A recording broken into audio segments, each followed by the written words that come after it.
오늘장 우리가 기억해야 될 세 가지 포인트, 3포인트입니다. 퍼스트 프라임 리서치의 손여로 팀장 모셨습니다. 안녕하세요. 안녕하십니까? 예, 오늘 볼 종목군들이 많은데 어떻게 묶어주셨을지 일단은 첫 번째 포인트 보겠습니다. 우주항공 쪽 주목하고 계시네요. 스페이스X의 우주선이 3전 4기였습니다. 이 4번 만에 우주선이 지구궤도 비행한 이후에 귀환하는 데 성공했다라는 소식이 들리면서 이 우주 여행, 우주 정복에 대해서 한 걸음 더 다가서는 그런 이벤트가 있었다라고 또 언론에서도 해석을 하고 있던데요. 국내에서도 우주항공 관련된 종목군들 얼마 전에 우주항공청 개청도 있었고요. 앞으로 계속해서 좀 봐야 될지 좋게 보시는 것 같아요. 우선 저는 항상 접근할 때 뉴스가 노출되기 전에 접근하는 걸 좋아합니다. 그래서 오늘 보면은 이 테슬라의 이 스페이스 X가 가장 우주항공을 끌어줬지만 이 관련 뉴스가 어떤 인공위성이나 리오프닝 항공 쪽도 좀 영향을 준 거다라고 판단되고 있고요. 항공이나 인공위성이랑 방산 쪽에서도 어떤 공중과 관련된 종목들에는 외국인과 기관의 점진적인 매수세가 들어오고 있기 때문에 공략을 해봐야 된다라고 판단을 하고 있습니다. 일단 스페이스 X 뉴스를 봤을 때는 블룸버그랑 AP통신에서도 이 우주선 상용화 여정에 대한 중요한 계기를 마련할 것이다라고 보고 있고요. 우리가 항공청 개청 이후에 윤석열 대통령께서 약 2035년까지 100조 원가량을 투자를 하겠다고 발언했고 단계적으로 이제 언급이 됩니다. 2028년까지 40조, 2030년까지 100조인데 그 안에 리스크 하나는 약간 정권 교체 가능성. 그래서 어떤 여당이 계속 집권을 해준다고 한다면 이런 부분들에 대해서는 긍정적으로 지속이 될 것이고 어떤 집권 여당이 바뀐다고 했을 때는 그 액수가 좀 줄어들 가능성이 있다. 이 부분을 좀 말씀을 드리도록 하겠습니다. 여기서 조금 더 구체화된 내용들이 있었습니다. 어떤 하나 에어로스페이스가 정말 뉴스가 많은 것 같아요. 방위산업 부분에서도 전투기, 그 다음에 전투기의 항공 엔진을 개발한다는 뉴스, 그 다음에 하나 에어로스페이스 관련해서는 리포트를 읽어보신 분들은 아시겠지만 방산 부분으로 수주 잔고가 30조 원 이상 남았다는 부분이 있으면서 좀 호실적으로 나와줄 거다 그렇게 판단하고 있습니다. 그 다음에 방산이랑 우주항공, 인공위성 관련 종목들을 기술적 분석을 해본다고 하더라도 사실 악재는 없거든요. 악재는 없는데 우리가 예상했던 항공청 개청이랑 이 100조 원 투자 뉴스의 기간 조정이 대략적으로 1주 반 정도 나왔습니다. 이 방산 같은 경우에는 외국인과 기관이 매도를 하다가도 매수세가 들어온 지가 3일 정도 됐는데 AP 위성과 같은 좀 시가총액이 작은 종목들은 약 어제부터 이제 그제부터 이제 외국인의 순 매수세가 들어오고 있기 때문에 좀 단기적인 관점으로 접근해 볼 수 있겠다. 그렇게 좀 판단을 해보도록 하겠습니다. 물론 인텔리안 테크나 세트랙 아이 자신의 취향대로 좀 결정해 볼 수 있다고 판단되고 있고요. 늘 하나 에어로스페이스가 아니더라도 LIG 넥스원이나 현대 로템 등 선택지는 좀 넓다. 좀 말씀을 드려보도록 하겠습니다. 그 중에서 저는 안정성 측면 이제 방위산업과 관련이 있으면서도 시가총액이 조 단위가 넘는 종목들 중에서는 저는 한화 에어로스페이스를 말씀드릴 거고요. 박스권 하단부에서 21선 아랫단에 있지만 오늘 그제 수요일에 해서 오늘까지도 외국인의 순 매수세가 들어오기 때문에 스윙 이상의 관점으로 접근하실 분들은 한화 에어로스페이스 보시면 좋을 것 같고, 그다음 저는 조금 단기적인 스윙 관점으로 좀 빠른 수익을 가져가고 싶습니다 라고 하시는 분들은 AP선이 좀 단연히 변동성이 강할 것 같다라고 판단됩니다. 5월 16일 딱 그때예요. 항공청 이제 경남 사천에 개청했을 때의 뉴스이고 그 이후로 악재는 없었습니다. 악재는 없었는데 이제 외국인과 기관의 매도세가 나오면서 단기적인 차익실현 나왔고 21선과 61선과 121선을 모두 다 이탈하는 모습이에요. 그렇기 때문에 사실 기술적 분석을 했을 때는 좀 위험합니다. 투심이 많이 깎였다라고 할 수 있죠. 하지만 우리가 AP성을 오늘 내일 처음 본 게 아니고 한 2년에서 3년 정도 뉴스 나왔을 때 항공청에서 100조 투자, 그다음 정부 단위에서는 스타트업 기업에 대해서는 10조, 10억, 11억 가량을 투자한다는 뉴스가 나왔을 때는 AP성이 가장 강한 변동성을 보일 수 있다고 판단되고 있고 오늘 외국인 순매수 들어오고 있기 때문에 나의 매매 성향에 맞게 두 가지 종목을 취사 선택해 보시면 좋을 것 같습니다. 네. 그런데 이 우주항공 관련해서 해외 업체들은 실제로 뭔가 좀 보여주는 그런 이벤트가 있다거나 아니면은 실적이 나온다거나 할 텐데 국내 항공주들 아직까지 좀 실적이 미미하지 않나 뿐만 아니라 뭔가 좀 납품의 이력이라든지 수주라든지 이런 것도 좀 있으면 더 가시적인 성과가 있으면 투자를 하시는 분들도 믿고 갈 수가 있을 텐데 이런 부분이 좀 미비하지 않나 싶어요. 네, 저는 우주항공 입장에서 딱 나눠드렸습니다. AP선 같은 경우 기술적 분석에 따른 거고 하나 에어로스페이스는 이제 실적 부분. 근데 우리나라도 이제 미국처럼 소형 위성을 시도를 하고 있는 부분이죠. 그래서 저번에 4월 말쯤과 5월 초에 소형 위성이 있었고, 지금도 뉴스를 찾아보면은 뭐 우주항공청 개청 이후로 또 소형 위성을 개발하기 위한 노력을 하겠다라고 이야기를 하고 있고요. 만약에 나는 정말 실적을 봐야지만 투자를 하겠다라고 하시는 분들은 뭐 화장품이나 이런 쪽을 권해드리겠지만, 저는 약간 원전이랑 좀 비슷하다, 원전이랑 로봇이랑 좀 비슷하다라고 봐요. 그래서 일단은 수주는 계약은 나오고 있죠. 계약은 나오고 있는데 이 한 대 한 대를 만들어서 이제 수요자한테 넘기기까지 좀 시간이 걸리다 보니까, 그래서 일단은 전투기 입장에서는 하나 에어로스페이스는 전투기 수요가 있고, 그 다음에 AP 위성이랑 세트랙 I는 우리나라가 만들고 있는 소형 위성의 수요가 있습니다. 세트랙 I 같은 경우는 몸통을 만들고 있고, 이 소형 위성의 이제 최앞반부, 우리가 위성을 보면은 이제 임무를 수행하는 게 제일 앞에 있고, 그다음 나머지는 다 연료단이잖아요. 그래서 AP 위성 같은 경우는 그 소형 위성의 전반부이고, 그다음에 AP 위성 같은 경우도 분기 실적, 연간 실적은 꾸준하게 흑자가 나온 건 아니지만 분기 실적은 흑자가 나오고 있습니다. 그래서 저는 실적을 봐야지만 투자를 하겠습니다라고 하시면은 하나 에어로스페이스 좀 권해드리고, 저는 기술적 반등, 그다음에 이런 투자 뉴스가 투자분들 사이에서 인사이트가 부각됐을 때 좀 변동성 있는 종목을 원하신다고 한다면 AP 위성을 권해드리고, 인텔리언테크랑 세트랙 I가 그 중간에 있는 종목이다. 좀 말씀을 드려보도록 하겠습니다. 예, 알겠습니다. 이렇게 해서 우주항공 성장하는 사업임에 분명합니다. 그래서 PDR 현재는 좀 이 부분에 조금 더 점수를 주신 것 같은데, 아니다, 나는 좀 숫자 나오는 기업 하고 싶다 하시면은 하나 에어로스페이스, 이 종목이 또 대안이 될 수 있을 것 같습니다. 다음 두 번째 체크 포인트 넘어갑니다. 두 번째로는 저 PBR 종목 보겠습니다. 오늘 장 초반에도 금융주라든지 이쪽으로 강한 움직임을 보여주기도 했는데, 밸류업 프로그램 이쯤에서 다시 한번 좀 점검을 해볼까요? 오늘도 관련주들 강한 움직임 보여주고 있는데, 밸류업 프로그램 관련된 종목을 보시는 건지, 아니면 정말 밸류에이션상으로 저 PBR 종목을 딱 소팅을 해서 그쪽을 보시는 건지요?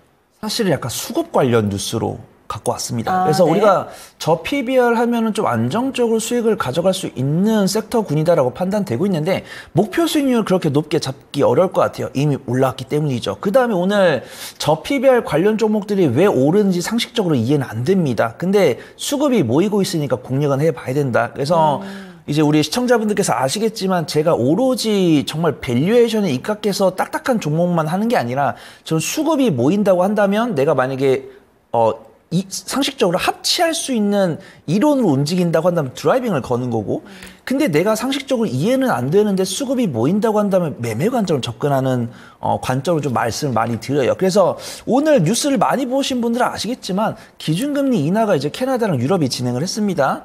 그 다음에 이제 미국 같은 경우도 기준금리 인하 가능성이 점점 높아지고 있어요.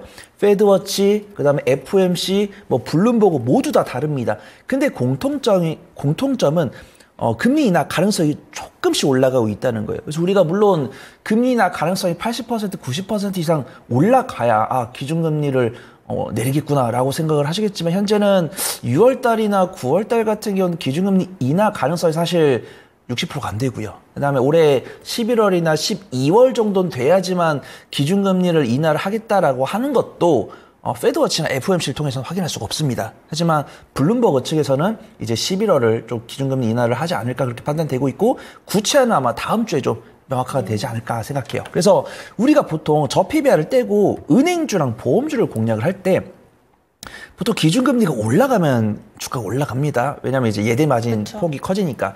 근데 이제 기준금리가 인하가 떨어졌을 때 은행주랑 보험주 사실 접근하는 게 아니에요. 근데 오늘 뉴스가 나왔을 때 이제 애널리스트 분들이 이야기 이렇게 해놨더라고요.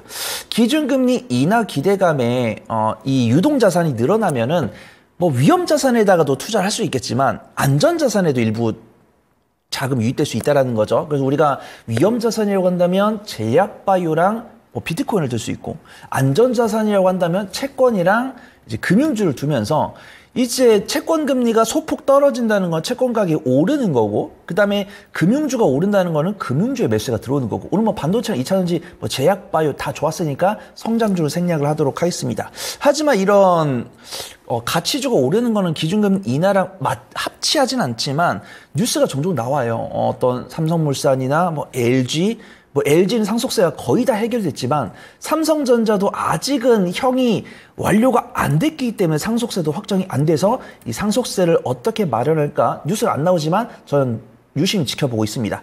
그 다음에 주주환원이랑 상속세 가장 중심에 있는 섹터는 종목은 SK다라고 판단해요. 그래서 리포트가 많이 나오고 있습니다. 과연 최태원 회장께서 이 경영권을 지키면서 이 상속세 이제 이 소송 비용을 어떻게 마련할까? 근데 제가 봤을 때 지분 매각은 어려울 것 같아요. 왜냐하면 지분 매각을 했을 때 이 외국계 자산운용사가 호시탐탐 이 SK 경영권을 노리겠다고 했으니까 그 다음에 최태원 회장이 물론 억울해서일 수도 있고 아니면 이 소송 비용을 벌기 위해서일 수도 있고 항소를 했으니까 시간을 7년을 번 거죠. 그러면서 이제 리포트가 나오고 있습니다. SK랑 SK텔레콤 입장에서는 주주환원 정책을 펼칠 것이다. 근데 안타깝게도 우리가 빠르게 현금을 확보하는 방법은 지분을 파는 건데요. 지분을 팔면 경영권 공격이 있기 때문에 약간 중장기적인 관점으로 자사주 소각을 하고 그 다음에 배당률을 키워서 이 자금을 마련할 것 같습니다. 근데 조금 빠른 방법은 약간 이제 SK랑 SK 뭐 텔레콤이든 SK 하이닉스든 주가가 많이 올라왔으니까 보통 우리가 조금 소위 잡주라고 부르는 종목들은 고점에서 최대 주주가 지분을 팔고 그 다음에 저점에서 자사주 다시 매입을 하잖아요. 네. 근데 이런 방법을 쓰기에는 SK 하이닉스 이미지 타격이 클 거다. 그래서 저는 중장기적으로 봤을 때는 자사주 소각이랑 자사주 매입이랑 배당률을 올릴 거다. 이렇게 보고 있습니다. 그래서 저는 이 저PBR 관련을 딱 나의 투자 성격을 이분화를 했으면 좋겠어요.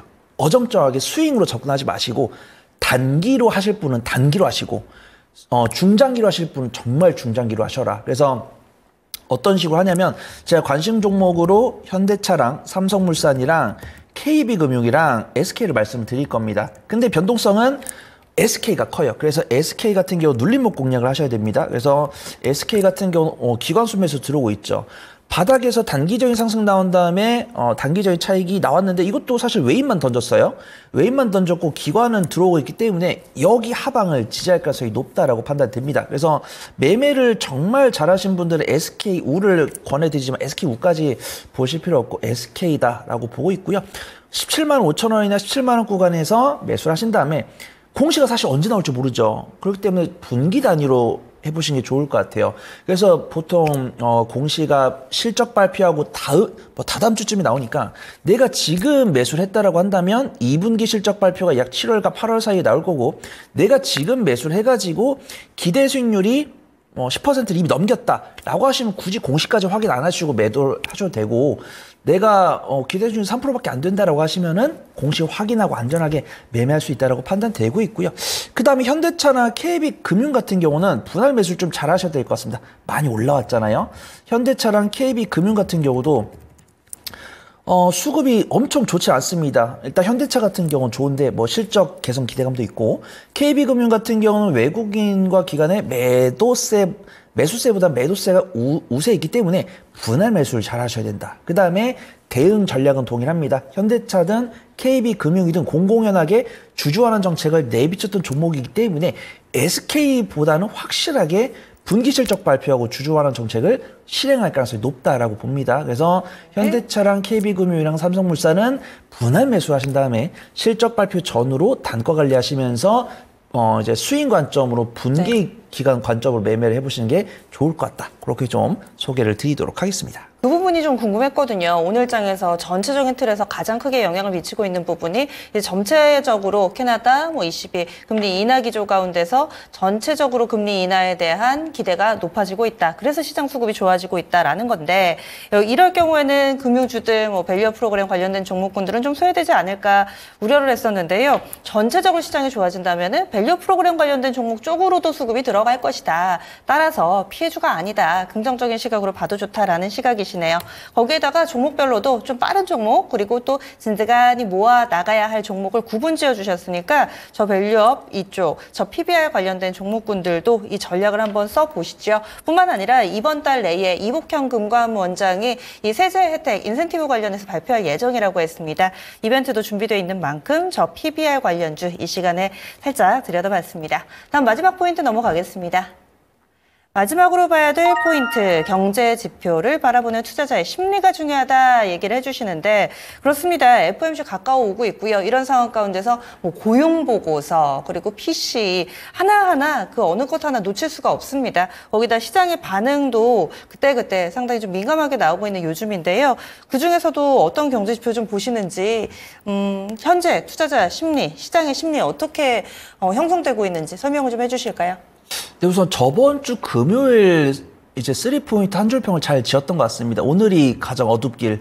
그런데 이제 그래도 다행히 이번 주 월화수금 시장 괜찮았잖아요. 네. 근데 저가 매수는 들어오는데 확실하게 투자분들께서 확인하려는 심리는 있는 것 같습니다. 그러니까 변동성이 줄었다는 거죠. 확실하게 저점은 지지를 해주는데 변동성은 줄었다. 그 다음에 뭐 저랑 이제 앵커님이야 뭐 전문가니까 경제 지표를 꾸준하게 팔로우를 하지만 내가 개인 투자자였다고 한다면 굳이 그렇게까지 열심히 팔로우를 할 필요 있나 그렇게 판단됩니다. 물론 시장이 하방 압력을 받을까봐라고 한다면 봐야겠지만 나는 시장 상방을 본다라고 했을 때는 크게 염려를 안 해도 될 것 같아요. 일단 계속 뭐 CPI든 PPI든 뭐 어떤 생산자 물가지수든 등락이 있습니다. 우리가 예상했던 것보다 잘 나오는 경우도 있고 못 나오는 경우도 있는데 배드 뉴스 이즈 굿 뉴스라고 허심탄회하게 말씀드리기에는 단기적인 차익실이 종종 나와요. 그래서 어제 같은 경우도 엔비디아가 강하게 상승하면서 애플을 압박을 했는데 오늘은 단기적인 차익실이 나왔고 그 다음에 삼성전자랑 SK하이닉스가 키를 맞추면서도 SK하이닉스가 오늘은 뭐 특이한 뉴스가 나왔으니까 좀 키를 맞추는 모습들 그런 부분들을 보면서 시장을 이렇게 그냥 긍정적으로 보되 막 예단하고 어떤 비중을 시키보다는 확인하고 대응을 하는 게 좀 중요할 것 같다. 이거 좀 판단을 해보도록 하겠습니다. 일단은 뭐 오늘 나왔던 뭐 유럽이나 캐나다의 방향성, 그 다음에 연준의 방향성인데 우리가 연준의 기준금리 결정 전후로 PPI랑 CPI가 있기 때문에 그걸 확인하고 금리를 예단하기는 어렵다라고 판단되고 있고요. PC가 잡히지 않았기 때문에 FOMC에서 공격적으로 금리 행보를 하지 않을 것 같다. 그렇게 판단됩니다. 이번 CPI도 예상치가 3.4고 4월 CPI도 3.4이기 때문에 물가가 안 잡힌 건 맞죠. 근데 캐나다랑 유럽이 금리를 내렸기 때문에 미국에서 금리를 내리긴 어려울 것 같고 아마 금리를 동결하면서도 올해 하반기에 기준금리 인하에 대한 여지를 주지 않을까 저는 개인적으로 생각을 하고 있습니다. 근데 제 예상으로 나왔을 때는 약간 우상향은 하되 변동성이 적은 장세가 지속될 것 같습니다. 그래서 내가 매매가 실력이 없다고 한다면 조금 보수적으로 보는 게 맞고 내가 매매를 잘한다고 한다면 내가 투자를 하고자 하는 섹터를 명확히 결정하고 분할 매수를 열심히 해보시는 게 좋을 것 같다. 그렇게 판단이 됩니다. 다음 주 월요일 같은 경우는 중국이랑 홍콩 시장이 휴장하고요. 그 다음에 일본 같은 경우는 GDP, 그 다음에 다음 주 수목이 가장 중요할 것 같습니다. 수요일날 미국에서 CPI가 발표를 하고 미국과 중국이 둘 다 CPI를 발표합니다. 그 다음에 목요일 같은 경우는 미국에서 금리 결정을 하고 이제 CPI 다음날 PPI를 결정을 하죠. 그 다음에 매주 실업수당 청구 건수를 발표를 하기 때문에 이 부분에 따라서도 연준에서의 그 이제 금리 결정하고 연준 위원 발언 이제 위원들 발언하잖아요. 그 방향성이 좀 나올 것 같다라고 판단을 해보도록 하겠습니다. 근데 저는 뭐 이 발언이랑 지표가 나온다고 해서 갑자기 막 하방 압력을 강하게 주기보다는 하방 지지를 시켜주되 이제 새로운 모멘텀을 찾는 행동이 좀 나오지 않을까 판단해 보도록 하겠습니다. 그래서 제가 성장 섹터는 기술적 분석을 통해서 저가 매수, 분할 매수 하시는 게 중요하다라고 판단되고 있고요. 가치 섹터는 굳이 뭐 분할 매수 열심히 하기보다는 이렇게 모아가는 관점으로 보시면 좋을 것 같습니다. 그래서 제가 성장 섹터 중에서는 화장품이랑 미용 의료기기는 뭐 내가 외국인과 기관의 매수세가 들어온 종목을 잘 안다 그러면은 오늘 같은 경우는 뭐 클래시스나 뭐 IPM 이런 종목들 괜찮더라고요. 그런 종목들 외에는 좀 기술적 분석을 해놓은 다음에 박스코 하단부에서 모아가는 관점. 그 다음에 원전 관련 종목도 오늘 수급 좋더라고요. 그래서 원전 관련 종목들 유심히 지켜보시면 좋을 것 같고, 반도체랑 2차 전지 중에서도 시가총이 조금 작은 종목들, 장비주들 이런 종목도 좀 분할 매수 잘 해보시면 좋을 것 같습니다. 그 다음에 이제 우리가 알만한 반도체 대형 종목들, 뭐 삼성전자나 SK하이닉스나 한미반도체나 이런 종목들은 사실 대충 매수하라고 말씀드릴 수는 없고 좀 무던하게 천천히 모아가시면 좋을 것 같다라고 판단되고 있고요. 네. 조선이나 해운, 방산, 은행, 보험, 지주사 이런 종목들은 너무 스트레스 받지 마시고 적금 넣듯이 한 주씩 분할 매수해 보시면 좋을 것 같습니다. 네, 지금 일정도 몇 가지 알려주셨는데 우리 시간 기준이고 사실 시차상 우리 시간으로 이 12일 수요일 저녁 9시쯤에 CPI가 나오고 그리고 13일 새벽 3시쯤에 이 FOMC 결과가 나오는데 현지 시간으로 따지면 5시간 안팎이라는 말이죠. 그럼 이번에 FOMC는 발표될 5월달 CPI도 반영을 해서 결정을 하는 거예요? 반영할 시간은 없다라고 판단됩니다. 그렇죠? 보통 한 주 단위로 이제 5시간 때문에 우리가 그 회의에서 논할 이야기를 결정할 텐데 네. 일단 반영되지 않을 거다라고 판단되고 있고요. 근데 아마 예측치가 다 나오고 예측치가 전월이랑 크게 차이가 없다라고 판단되고 있으니까 아마 연준 위원들은 이제 FOMC에서 금리 결정하면서 위원들이 나와서 무슨 말을 할지 아마 사전에 정하고 크게 변수 없지 않을까 저는 개인적으로 판단하고 있습니다. 마지막으로 총정리 한 번만 해볼게요. 그렇다면은 시장에서는 지금 예상치 정도로만 나오면은 그대로 중립적인 변수인 거고 예상치보다 안 좋을 경우에 보수적으로 나올 경우에는 민감하게 반응을 할 것이다. 대신 좋게 나온다도 다 하더라도 위로 많이 강하게 오르지는 않는다라는 그런 의견이신 거세요?